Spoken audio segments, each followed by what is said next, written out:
یہ اطاعت اللہ کو مطلوب ہے، کلی اطاعت، جسے آپ کہتے ہیں نا پیکج ڈیل. بھائی یہ معاملہ اس طرح نہیں ہوگا، یہ پیکج ہے، ٹیک اٹ اور لیو اٹ. اللہ کہتا ہے یا میری اطاعت کرو تو ہمہ تن کرو، ہمہ وقت کرو.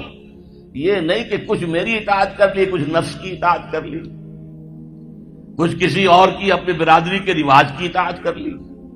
نہیں، یہ 20%، 30%، 33%، 50%، یہ اطاعت مجھے قبول نہیں ہے. میرے ہاں تو قبول ہوگی ہمہ تن، ہمہ وقت، ہمہ وجوہ، کامل اطاعت. اگر تم نے روش یہ اختیار کر لی کہ کچھ حکم مانے کچھ نہیں مانے، یہ بڑی تلخ آیت ہے. میرے نزدیک قرآن مجید میں مسلمانوں سے خطاب کر کے اس سے زیادہ سخت کوئی آیت نہیں آئی.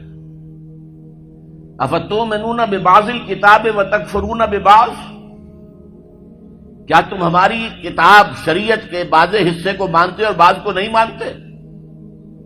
نماز کا حکم کس نے دیا؟ میں نے. نماز تم پڑھتے ہو.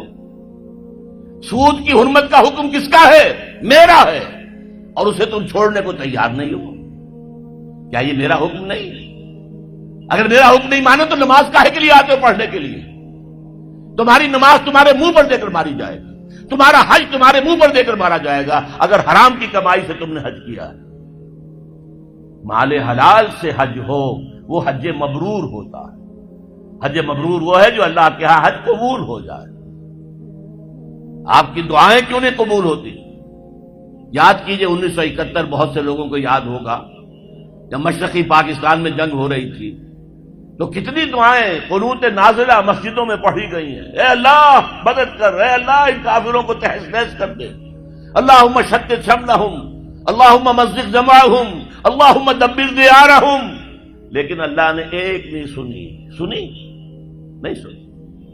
تمہارا منہ ہی نہیں ہے مجھ سے بات کرنے کا. تم نے میرا دین قائم کیا ہے، تم میرے احکام پر چلتے ہو. اگر نہیں تو تمہارا کیا حق ہے کہ تم مجھ سے دعا مانگو؟ قل یا اہل الکتاب لستم علی شیء حتی تقیموا التوراۃ والانجیل وما انزل الیکم من ربکم.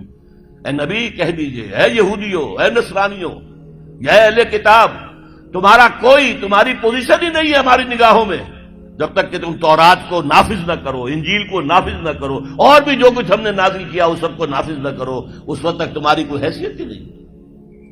You have no ground under your feet. تمہارے پاؤں تلے زمین ہی نہیں ہے. کیا دعائیں کرتے ہو ہم سے؟ کس منہ سے دعا کرتے ہو؟ اب اسی لفظ کو ذرا سا بدل کر پڑھ لیجئے. اللہ کا قانون تو بدلتا نہیں ہے کہ اہل کتاب کے لیے قانون کچھ اور ہو اور امت مسلمہ کے لیے کچھ اور ہو. نہیں، پڑھیے ذرا سا لفظ بدلیے. قل یا اہل القرآن لستم علی شیء حتی تقیموا القرآن وما انزل الیکم من ربکم. اے نبی کہہ دیجئے، اے قرآن والو، تمہاری کوئی حیثیت نہیں، کوئی حقیقت نہیں، ہماری نگاہوں میں کوئی وقت تمہاری نہیں جب تک کہ تم قرآن کو قائم نہیں کرتے. اور جو کچھ ہم نے نازل کیا، یعنی حضور پر وحی جلی کی علاوہ وحی خفی بھی نازل ہوتی تھی جو احادیث کی شکل میں ہمارے پاس ہے.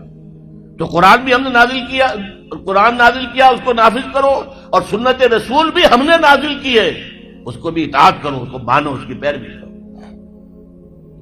اچھا اگر یہ نہیں کرو گے اس کی سزا کیا ہے؟ افتؤمنون ببعض الکتاب وتکفرون ببعض، کیا تم ہماری شریعت اور کتاب کے ایک حصے کو مانتے اور ایک کو نہیں مانتے؟ ایک حکم سر آنکھوں پر، ایک حکم پاؤں تلے رون دیتے ہو. فما جزاء من يفعل ذلك منکم، تو کوئی سزا نہیں ہے ان کی جو یہ حرکت کریں گے تم میں سے، الا خزي فی الحیات الدنیا، سوائے اس کے کہ دنیا کی زندگی میں ذلیل و خوار کر دیے جاؤ. ویوم القیامت یردون الی اشد العذاب، اور قیامت کے دن شدید ترین عذاب میں جھونک دیے جاؤ. وما اللہ بغافل عما تعملون، جو کچھ تم کر رہے ہو اس کی حقیقت سے اللہ ناواقف نہیں ہے، بے خبر نہیں ہے.